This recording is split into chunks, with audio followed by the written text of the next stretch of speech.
right, so it is IEI News Live, and we got Jody Wages, and we've got Keith Laughlin, and I'm Thomas Dimitrovich. So, guys, welcome to the first ever IAEI News Live. What do you guys think? Thank you. Yeah, I'm glad to be here. Glad to be in such prestigious company here. Yeah, it's a wonderful day, and we hope to see several more of these throughout the next coming weeks. So it's an honor to be on the, I guess, the inaugural presentation. Thank you, Tom. You know what? I wore my IAEI tie. My I saw that. Yeah, I do have in my mind to go down and see if we have a black tie left in the warehouse, since you said that's the only one that you don't have. So if I find one, I'll get it your way. Excellent. And we got Ryan Jackson, Steve Froming, David Englehart's out there. Hello, everybody. Chat it up. If you guys have questions out there, please, use the chat box. But first of all, what I want to do is, I know a lot of people know both of you guys, but I'd like to just, give you all both of you an opportunity. So which one of you guys want to go first? Go ahead, Keith. Okay, I'm Keith Laughlin. Of course, I'm the Director of Technical Services at the International Office of IAEI. I served as our Director of Education for a number of years, and just recently got a new title. I serve as Chairman of Code Making Panel 7 for the National Electrical Code. This is my second stint as Chair of Panel 7. I served on Code Making Panel 9 for 3 code cycles prior to that. Member of the Technical Committee for NFPA 78 and 1078, the Electrical Inspectors Guidelines, and honored to be on that, and UL Electrical Council, and several other things. I'm the principal author of the Analysis of Changes for IAEI and some of our other publications. And again, glad to be here. Awesome. Thank you, sir. And got to get Jody Wages back. There he is. I don't know what's going on there. Hey, Jody. So why don't you give us your background? Sure, Tom. My name is Joseph Wages, but a lot of folks know me as Jody. There's a story behind that, but that's for some night at the bar drinking or something. But I've joined IAEI in 1996 and came to work for IAEI and worked for Keith for 9 years here at IAEI before taking a position as Director of Digital Education. Still work closely with Keith on a lot of this stuff, and I'm just proud to be a member of the IAEI team. And when we say team, there's a lot of folks here that help make everything happen that you're seeing out there. But I serve on Code Making Panel 2, and this is my second cycle. Previous to that, I served a couple of cycles on Code Making Panel 3, and it's been an interesting experience, a learning experience. I started off like a lot of folks out there as an apprentice, and worked my way through apprenticeship training, and then became a journeyman electrician, and then became a master electrician, and then had an opportunity to become an electrical inspector, and did that for 15 years. And again, Keith had an opening here at the office, and I applied and was fortunate enough to get that, and here I am. So appreciate everyone being here today. I guess I could add that I've been a member of IAEI for 43 years. Wow. So I know I don't look that old. That must have been a birthday present when you were born, right? Well, I was 8 years old Oh, you were 8. when I joined. Well, that's okay. How long? Okay, so I know IAEI is heavily involved with the National Electrical Code and the whole development process from an NEC perspective. So I know, and both of you are serving on code making panels. How many years have you guys been involved and engaged with the development of the National Electrical Code? Let's see. Then I'm going on 16 years. Active on the on a code panel. Oh, active on a code panel. So, but before that, you were probably engaged from industry. So Yeah, in development of the analysis of changes, I was involved with Mike Johnston, my predecessor before me, in the code making process, but got actively involved about 5 code cycles ago. How about you, Jody? This would be my 4th code cycle, so I've had the opportunity to serve with some great principals, and right now I'm serving with Dave Humphreys, and he's the chair of code making panel 2. So shout out to Dave if he's out there. Another one of IAEI's instructors that we have out there working for us. So that's one thing we could say, Tom, as a perk or a benefit of being a member of IAEI. We have representation on all 18 code making panels, a principal and an alternate, and they serve as your voice if you're a member of IAEI. And we even have a process to where you could submit a public input or now a public comment and have the possibility, get that reviewed for the possibility of having that public comment submitted as a IAEI endorsed public comment. And I think we're going to talk about that a little bit later in the presentation. Absolutely.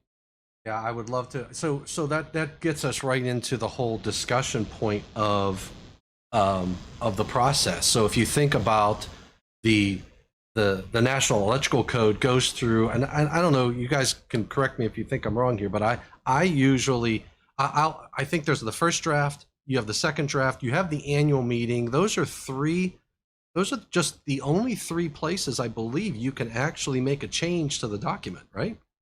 Yeah. Well, from a public standpoint, yes. There's several steps involved in a code change actually appearing in the code, and as you know, you could have a proposed change go from the first draft to the second draft all the way to the annual meeting, and then it get knocked out at the annual meeting by a certified amending motion, things like that, with a vote from the floor. But from the public standpoint, you're correct. We had the opportunity at the first draft, prior to the first draft, of submitting a public input to get a change into the code. And that's another thing about the NEC. It's an open consensus process. Your grandmother can submit a public input. Yep. You don't have to be a electrical engineer or electrical inspector involved with whoever. Anybody can submit a public input. And that's what we do at that first draft stage as a member of a code making panel, is we review those public inputs. Without those public inputs, we don't have anything to do at the first draft. I mean, we have to have those public inputs, and that's what we actually do, is go over those public inputs. When you submit a public input, it goes before one of the 18 code making panels. If you submit a public input to get a Gfci requirement added at 210.8 A for a dwelling unit Gfci, that's under the purview of code making panel 2, which Tom serves on, and Jody both. And so depending on which section of the code that you submit a public input to, it's going to go before whichever code panel has purview over that particular article. And, at the first draft, it's either going to we don't use the terms anymore, but it's going to be used, accepted or accepted in part, which leads to a first draft created by the technical committee. And then NFPA will publish what's called the first draft of the next edition of the code, which is available right now. And where we're at right now in the process is a public comment. You have the ability right now to submit a public comment on the actions that the code panels took at the first draft. And yes, that I support what panel 2 did here, or that's not correct. It needs to actually say this. But when you submit a public input or a public comment, either one, you're going to have to also submit suggested code text, and then you're going to have to give a substantiation for why you feel a change is needed.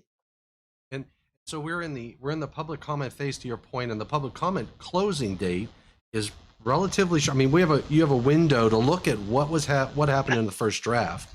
Real close, and then you've got to come up with the public comments. And I think, Jody, the IAEI puts together you and Keith are like hardcore putting all of the code change documents and teaching on the National Electrical Code. So sometimes there are jurisdictions that are on older versions of the National Electrical Code, and they're not necessarily as involved with, say, the 2020 code, which is what we're modifying right now. So, the public comments are typically going, the process doesn't stop. So I know the IAEI is educating on the 2020 code and the 2017, but do you think there's value staying up to speed, even if your jurisdiction is not on the 2020, to stay in that process? What I see happening sometimes is there are some states that don't adopt the code on a 3-year cycle. You'll have some states that will, maybe they skip a cycle, and we get that request every once in a while from folks that, look, we went straight from the 2014 to the 2020, but we feel like it's necessary that we know the changes that happened in the 17, because those are important to know as well. So you'll see a blending sometimes of those programs where someone might do some training and hit the 17 training as well as the 20, because again, to be a good inspector or installer, you need to know the change, why it changed, and be able to explain that to your boss or your customer or someone that is trying to figure out why do we have to do it different now. And sometimes it's a death that's occurred.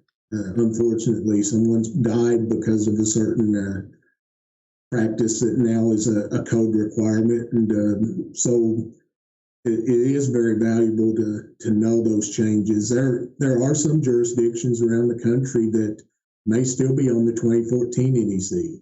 Some jurisdictions in states, I think I heard Donnie Cook mention that some of the jurisdictions in Alabama may still be as far back as the 2005, 2008. And so it depends what your jurisdiction's enforcing and what you're going to hold the folks to. That's Tom, I answer a lot of code questions. Jody does too, and you probably do as well. But a lot of people send us emails or phone calls to the international office of IAEI for code questions. And just the other day, someone sent me a code question, and he said they were enforcing the 2011 code, and he wanted to know if he could use the potential rebar of a concrete encased electrode, potential concrete encased electrode. Can he use that to tie different grounding electrodes together? There, because you got to form one grounding electrode system. And I told him, I said, guess what? If you were on the 2020 code, the code would answer that. In the 2020 code at 250 68C, code making panel 5 addressed that and said, no, you can't do that to tie different grounding electrodes together. So it's critical that you stay. I think that a jurisdiction stay current with the latest edition of the National Electrical Code just to keep up with technology. My gosh, look at, I mean, your industry alone, you know, Tom, from Eaton, I mean, gosh, technology just jumps Yeah, it does. every month. Absolutely. So we have in the 2020 code, we saw a lot of changes around ground fault circuit interrupters, right? And that went to the 3-phase, and it moved up from 15 and 20 amps to 6 or 50 amps on single phase and 100 amps on 3-phase. That takes new technologies that need to come to the table. Arc flash reduction technologies, ground fault protection of equipment. There's some moving going on in the 2023 cycle that's going on right now. So let's talk about let's talk a little bit about some of the big areas of debate and discussion going on in the 2023 cycles. I know there's a lot of activity, and to your point earlier, public inputs come from the general public, but also we'll see public inputs come from the like task group work, right? So yep. There was a task group I know on medium voltage. There was a task group on the style manual, which the style manual changed. You know, one of the big changes, we're moving definitions now to all definitions going to Article 100, and I think that's received, and I've heard debates over that, pluses on both sides of the coin. Some people love it, some people hate it, right? I don't know. I mean, I don't know where your guys' head's on that, but the .2s are all going to go away in all the articles, and they're all going to move into Article 100, and you're going to have to look through all of those definitions to find out what you're looking for, right? Yeah, I heard we were going to have, when the dust all settles, we were going to have 750 something definitions in Article 100. You know, wow. And you know, there's pros and cons on both sides. I mean, whether we like it or not, there are people that use the National Electrical Code, and their expertise, their job involves a marina, you know, and so they're primarily going to be in Article 555 of the National Electrical Code. And so to move those definitions from 555.2 to Article 100, I mean, are we doing those guys a service? Probably not. But are we doing the electrical industry as a whole, you know, a service?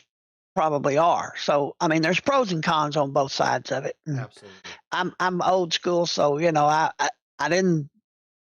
wasn't sure how I felt about it when I first heard it, but hey, you know, what do I care? Here we go. I know where to find them. That's the key. But the key thing is to know that's coming down the pike, so that when you get into the new code, you're not looking saying, where'd all my definitions go? They're all over there on 100. Yeah. And you got to think about the chapter 1 through 4. Jody, we got some feedback. Ryan was saying if you could move your mic a little closer. I don't know if you saw that. Yeah, I saw that, and I'm going to try to speak louder and see if that takes care of it. But to Keith's point on that definitions, again, that goes to what you're teaching. You know, the 17 to 20 cycle, you'll have to remember the .2 sections and definitions that are scattered throughout the articles. But when you get into the 2023, if everything continues like it is, you won't have part 1, part 2, part 3 anymore. Those parts look to be going away, and you'll just have a large amount of definitions there, alphabet-wise. And I think what's nice is that they have, or they show to have kept the responsibility of the code-making panel. Code-making panel 1, in parentheses behind it, code-making panel 3. That way it gives somebody an understanding of who has purview over that definition. You know, from a Panel 7 perspective, we're going through, from task group work, we're going through our definitions that we're responsible for, Article 555, Article 550 for mobile homes and RVs and things like that. And it's interesting, you know, it's not just let's take this definition from point 2 of a particular article and throw it in Article 100. We're finding that a lot of our definitions are going to have to be modified, tweaked a little bit to make them work in as a whole across the code. Now, we are going to be able to clarify that a definition, even though it's in Article 100, it applies to a particular article. We can, as a code panel, we have the ability to put a definition in Article 100 and then put in parentheses 547 behind that definition, which would indicate that that's a definition that applies to Article 547 for agricultural buildings or something like that. I've heard some talk about possibly having an annex material to try to help, from a usability perspective. So we'll see what comes out of that one. An example is going to be Article 680. Boy, I mean, we've had 20-something definitions at 680.2 forever, and works kind of well with those definitions right there at 0.2 to apply those to a pool or a spa or something like that. And now they're going to be in Article 100, and not only are they in Article 100, they're going to be scattered in Article 100 as well. So it'll be interesting to see how that shakes out. A teaching moment. So now I guess the controversy around that one's not, I mean, it's there because people are on both sides of that. And there's passion in some people, but another topic is medium voltage. That one is getting some attention. And I know there are some people that there are people on both sides of the coin on that one as well. But there was a task group associated with medium voltage. I believe Robert Osborne was chairing that. And what they're looking at there is trying to give, I always call it giving it some love, right? So paying attention to the requirements in the code, but also moving things around. And from what I understand from the charter of the medium voltage task group, they elected to not make technical changes, but simply to address a structural change, moving some of the requirements, I'm chairing a task group right now that's looking at Article 210 because Panel 2, Jody, you remember this discussion, we elected to say, let's take the medium voltage from a branch circuit perspective and move that into a different article. So there's a new Article 235 that we're working on right now, but it's only going to be medium voltage branch circuits because Panel 10 did not accept creating a 235 moving feeders and services. So there's a difference of opinion between Panel 2 and Panel 10, which will always see of differences of opinions between panels. You know that as well as I do. But so that there's a task group right now in the public comment phase, a core lane committee task group that I was chartered to, myself and Paul Barnhart, UL. So there's two of us chairing that one, and we're looking at creating a 235 and moving all of the branch circuit medium voltage requirements over there. I mean, so do you, from a medium voltage perspective, the National Electrical Code does apply to medium voltage applications, right? I mean, there are medium voltage applications that aren't utility owned. This kind of reminds me of, remember a couple of 3 code cycles ago when we moved our nominal voltage from 600 to 1,000. Yes. And there were several public inputs submitted to all of the code making panels. And the result of that was some of them were accepted, some of them weren't. And so it was, I don't know the right word, not consistent or something. And the medium voltage is kind of along those same lines right now for the 2023 code. Some of the code making panels accepted them, some of them didn't. Yeah. And so, and for our listeners that may or may not know, what the end result of all that, and Tom, you expound on this if you want, it's going to result in some new articles.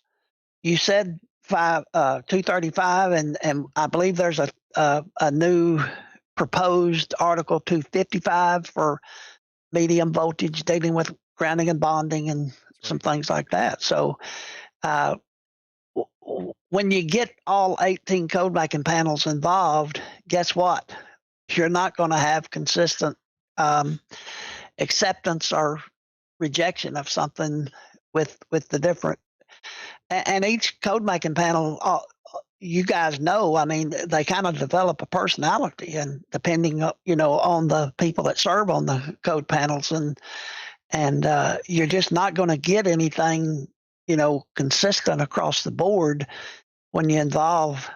I guess my point is, I was wondering if that might not should have been some type of global issue that we tackled it from that standpoint. Yeah, Robert Osborne chaired a task group that was cross-platform. So what the core link, Robert Osborne with UL. Yeah, Robert Osborne was with UL, and he chaired a committee that had a lot of different code making panel members, right? So from different panels, and they identified like there was a panel 2 member, there was panel 10 members, 13. There were a bunch of different panel members on there. I think 9 as well. There were some changes that 9 was an important area. So from a core lane committee perspective, and you know this as well as I do, you get a member or 2 from each code panel. That still doesn't mean you're going to get consensus at each of the code panels, because you only got a couple of members, right? So I think they worked in that direction to try to get the broad spectrum, but again, there's just different philosophies, different perspectives, and that's why when you get to the table, you may have a committee like or not like what you did, Right. So that's also part of the beauty of the code making panels too, I think, Tom, is what am I going to rely on? Me, Keith, what am I going to rely on when I'm discussing? Well, first of all, from my standpoint and from Jody's standpoint, both, when I'm sitting on a code panel, I always have my glasses on that with the lenses of the enforcer.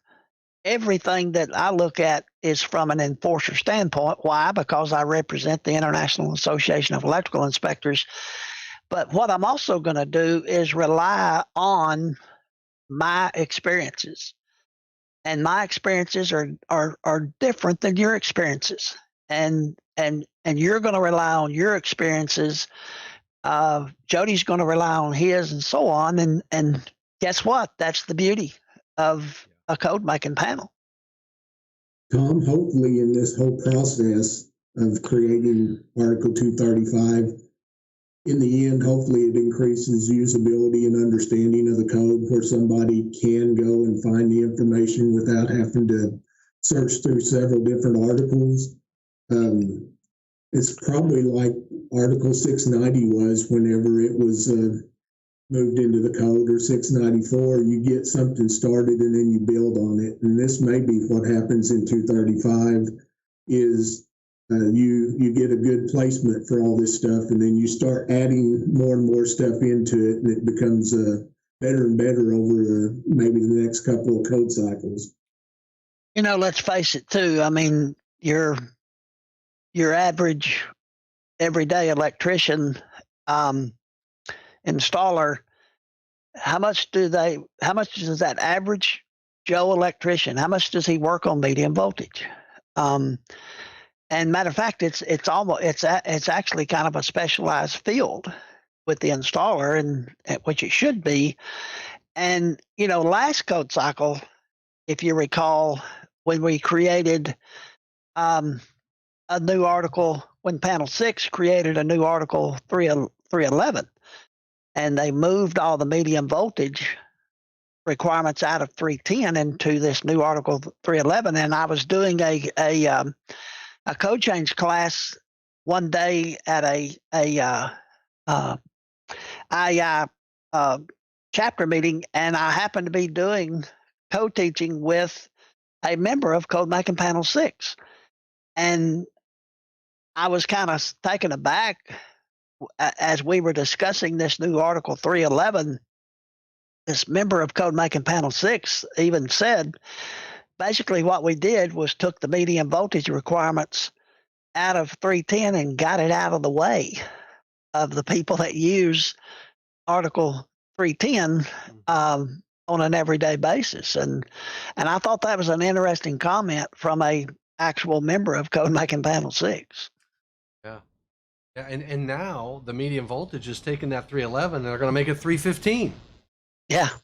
Yeah. So, it's like magical. It's like, don't sit down because all of a sudden your chair's going to move.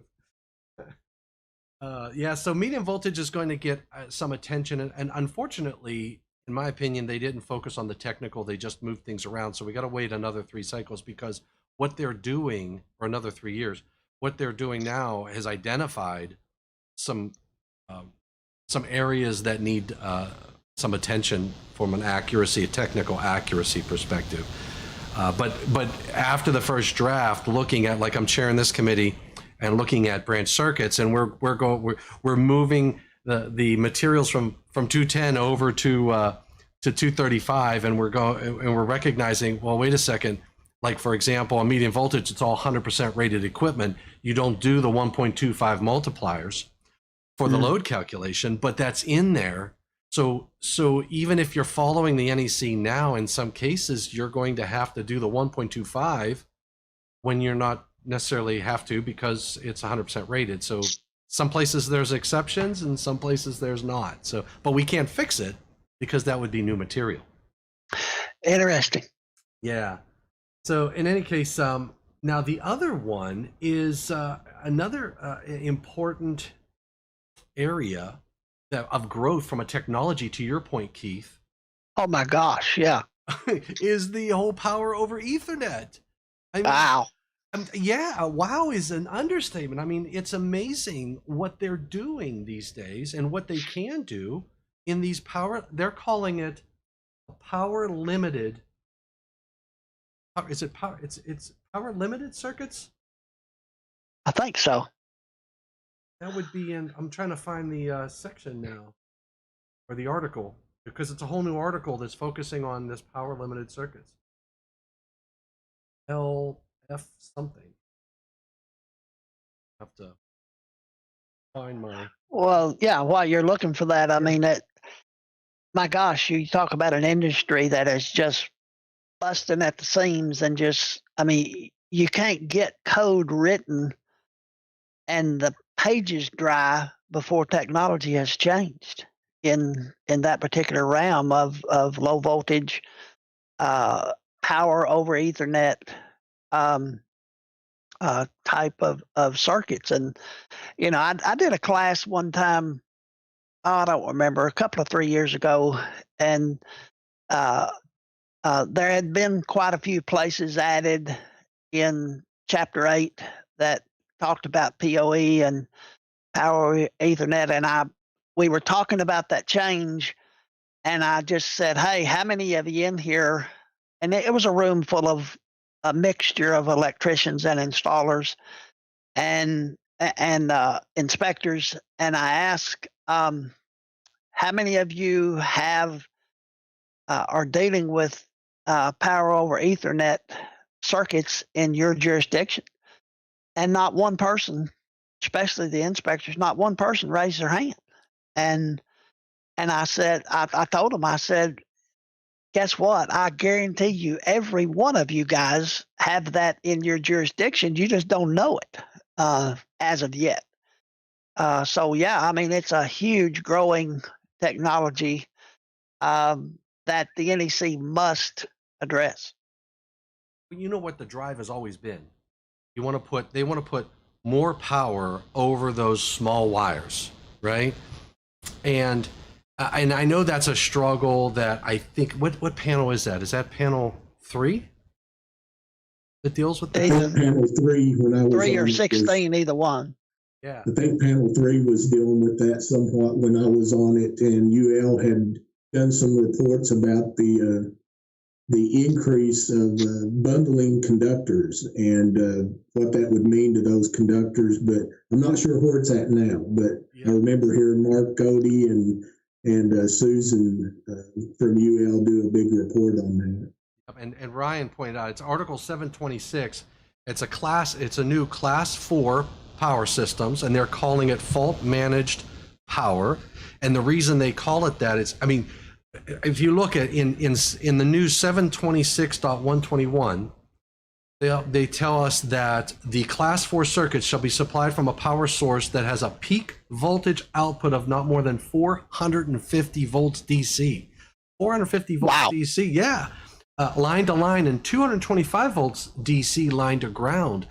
And I know in applications what they're doing is they're powering, obviously this is stemming from powering switches, right? From like your routers and things of that nature. Because they don't want to have to bring AC power to plug in a little switch. They want to just be able to power that switch right over the Ethernet cable. And one of those pairs in that conductor bundle is your power. But they also want to start powering LED lighting and other appliances. So there's a technology, there's a manufacturer out there that takes that AC power, converts that over to this pulsed power, and they transmit this signal over to another receiver. And then they can convert that back over to AC, or just keep it at DC and power whatever the appliance is. I've seen examples where they're powering refrigerators, and whatnot. And I mean, it's amazing. And the claim is, and there's a UL study out that talks about it, that they can provide the ground fault protection, GFCI protection, AFCI protection, hard flash protection. I'm like, that's just amazing that that it's, technology is, it's a lot of this stuff is going to change how we wire structures and how we inspect them and how we pick materials. I mean, it is. Tom, I'm still trying to remember how to wire a three-way switch, and you just made my head just spin. Wow. I'm telling you. And which you know what, Keith? This is why what the IAEI industry, think about it, what the IAEI does. They bring together, it's a common umbrella that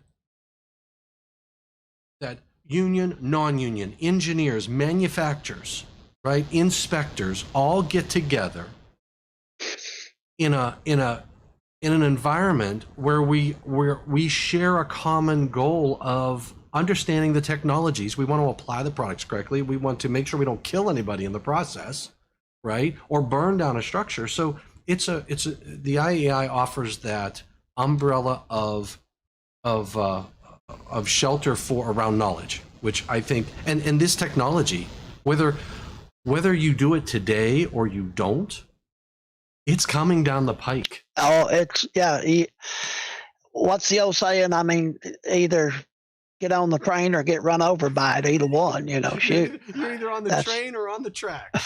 Yeah. I think you just explained a beauty of an IAEI function or a meeting is typically you have representation from the entire industry. Yeah. You've got manufacturers, you've got installers, you've got inspectors in a non-confrontational environment, able to sit down and understand the NEC, and maybe that installer now understands why the inspector is requiring this, is they go and listen to it, and it's like, well, he's not such a bad guy after all. He's doing what he's being told to do or what the code says to do. So it's the beauty about those meetings. Yeah, and that's an important part. But when you go to whether it be an online event or it's an in-person event, I really love the in-person events because you can go out to the coffee pot at break and chat with people about maybe what they said at the microphone or what their perspectives are, what they're experiencing in their jurisdiction. But what the events themselves, the educational materials and the forums gives you that opportunity to to communicate with each other and network, right? So you might find, for example, there's an individual, there's a company out in California that is doing power over Ethernet, that's doing this pulsed power applications. And I met them at an event, an IAEI event, and we were talking about this, and they said, hey, you know, we're doing that on a daily basis. We're designing systems, we're powering LED lighting, they're powering the smoke detectors, they're powering all these different systems with this power over Ethernet solution. And you know, when you have a new technology, and especially if you're applying it in an emergency system, right? Yeah. You run the risk of, hey, I've got this great technology, you installed it, you based your design on it, and then you get an inspection and they say, hey, no, you know, it's not recognized by the National Electrical Code, or it's not permitted. And then you have to drop back and go, well, I wish I would have known that before I went down that road, or if you were passionate about it, to say I would have made a public input into the process. So, Tom, what would be your advice, Jody, you too, what would be your advice if I'm an inspector? I've been an inspector for 20 years or 15 years or so, and I keep hearing about this power over Ethernet, this new technology, and I just don't know a whole lot about that. What would be your advice to someone like that? What would be the first step to getting yourself up to speed in an arena like that? Well, I think today with technology like it is, you could probably find about anything you need to on the internet. Now you got to be careful. And if you read it on the internet, it's got to be true, right? Absolutely. Well, you cut me off there, but yes, you've got to really be careful on the internet as what is accurate and what is not accurate. But a lot of these manufacturers have training videos that they put out and things like that help. But I think I'm going to go back to what I spoke of earlier when you got something in for 690 for photovoltaic systems. It got in the code, and then it got refined every year after that and brought back to being more like other code making or other articles as far as its design and stuff. And I think that's one step is what we're doing now, getting it into the code book and giving somebody an ability to find it and to utilize it with the understanding that it's probably going to go through some changes over the next 2 or 3 cycles. My perspective is that typically what you want to do is, if you have a new technology and you have, like say this power over the Ethernet, this pulsed power, and you find a couple manufacturers that are heavily engaged with that, my perspective is you get with the manufacturers who are making that solution, get some education, understand their products, but before you start applying them, you got to get with your inspectors to make sure that what you're designing with this latest technology is not something that they're going to throw in the flag whenever they get to site and say, hey, I don't know how to inspect this, or I don't know, there's no requirements around this, or there are requirements, and oh, by the way, this is not permitted. You want to know that up front. You got to learn the technology. And I know from an IAEI perspective, you have the industry partnership from an IAEI perspective is very broad. When you go to these live events, you're going to see vendor booths. We're working on the western sections, the eastern section, the north and southwestern sections, the Canadian sections. We're going to all get together, and there will be vendor booths. And I think a lot of people don't understand that those individuals who are at those booths, you got to get their business cards and you got to add them to your Rolodex. Whenever you're thinking about a new design and you're thinking about how am I going to lay this out? Do I want to leverage this new technology? You got to find out who are the manufacturers that provide the solutions. But then again, I think just like photovoltaics, PV, energy storage systems, not just PoE, all of those new technologies, they're going faster than the code. Yes. And so you may have a technology where you reach out to the inspector, your chief electrical inspector in your jurisdiction, and you say, hey, look, I'm looking at this. I'm going to review these plans with you. And you tell me what you're going to start questioning. They may say, look, you can do this, but we need to get a third party a field inspection or a field review, right? A field evaluation. And oh, by the way, here's the field evaluation bodies. Here's who they are. And then the inspector feels more comfortable with accepting something. So I've never been able to I'm always able to solve a problem through communicating. Yeah. That's my perspective. You brought something to mind too with new technology from a code panel perspective. The code panels have to be extremely careful. We can't write code that gears toward a manufacturer that they're the only manufacturer that makes such a product, has the only patent. And so we can't put code language in the code that would give that one manufacturer some type of a monopoly. That's in the NFPA regulations and on patent issues. And so that's another hurdle that each code making panel has to tackle when it comes to new technology. And there may be one manufacturer that kind of has a leg up on others, but they have to be careful when they submit a public input to word that in a manner that the code panel can accept it, and not, like I say, we just can't write code that gives one manufacturer an advantage over others. That's a good point. That's a very good point.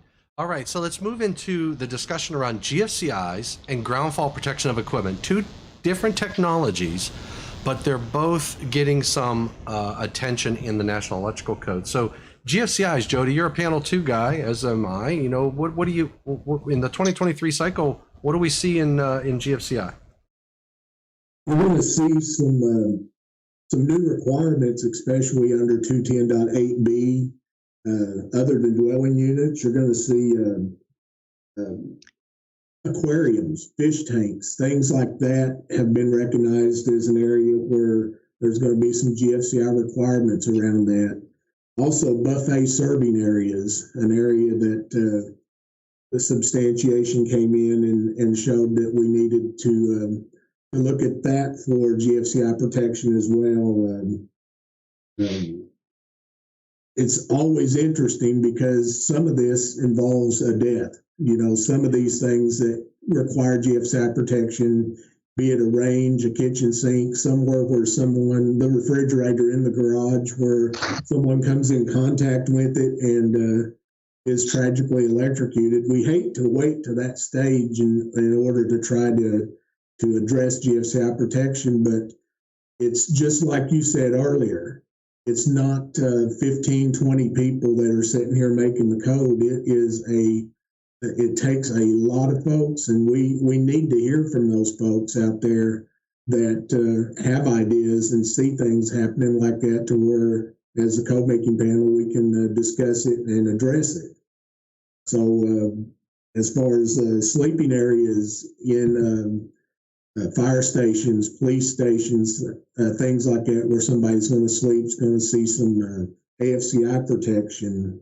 I know we're not talking about that, but that's always a topic that seems to be something that everyone wants to know about. But I think you're going to see a lot of changes, maybe not too drastic.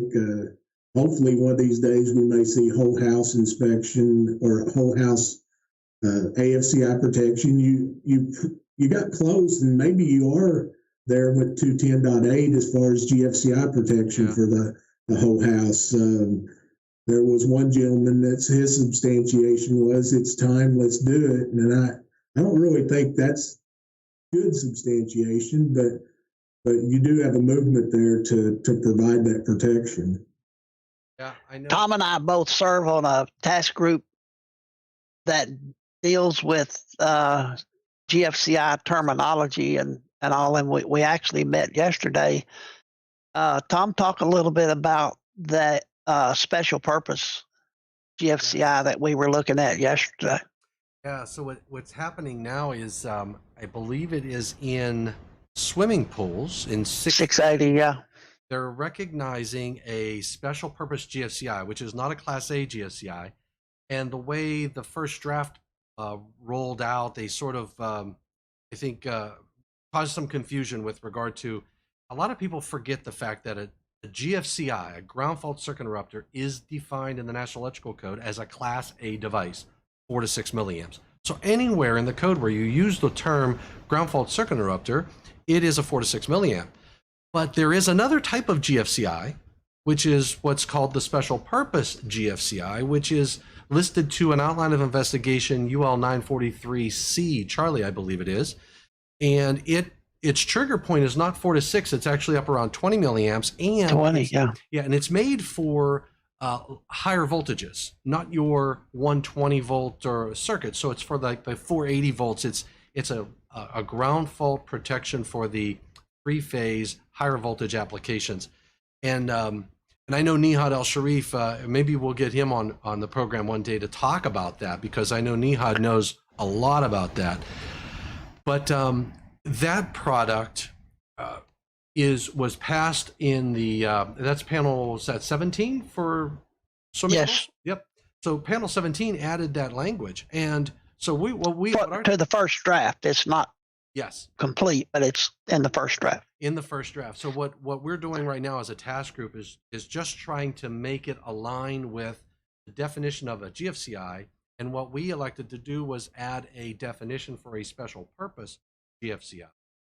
And I think, and you remember this, Keith and Jody, there was an effort in the 17 cycle to add that, but then that was not successful. Now it's coming back, and the swimming pool guys are saying, hey, we want to use this technology. So that language is going in to be recognized as a special purpose GFCI, but with a trigger point of 20 milliamps, which again, that brings controversy because we always think 4 to 6. Yeah. You know, and it may be perfectly fine as long as you follow manufacturer's instructions for installation requirements and things of that nature. But in any case, that's a new solution that's going to probably hit the streets. I don't know. We'll see what happens in the public comment phase. But it was originally proposed back in the 17. If you'll recall, Tom, it was originally proposed for like an industrial establishment where they need some ground fault protection, but they couldn't tolerate that environment, just simply couldn't tolerate the 4 to 6 milliamp tripping range of a Class A. Right. So it has a purpose. Doesn't it also have to be used in conjunction with a what's the proper term? An equipment granting conductor. Anyway, yeah. I mean, so that equipment granting conductor, in theory, would take away some of the surge of current through the body. What it does is it limits the voltage potential across the human body. So they're trying to control the impedance, which, you know, I mean, it's a listed product. It's an outline investigation, so I'm not going to question that. But it just demands, and that's what panel 2 had some issues with it. Remember, in the 17 cycle, we were concerned that the language that we were looking at wasn't complete enough in regard to all of the different parameters, you know, the requirements for making sure the product does what it needs to do. So it's hard to get past, for somebody like me, it's hard to get past Dalzell's let go threshold if you're trying to protect people. You know, and the 4 to 6 milliamps to protect a child. You know, but there is a purpose and a function for something like that. And again, like you said, Tom, the key there is it is for higher voltages. It's not for 120 volt convenience receptacle or something like that. Yep.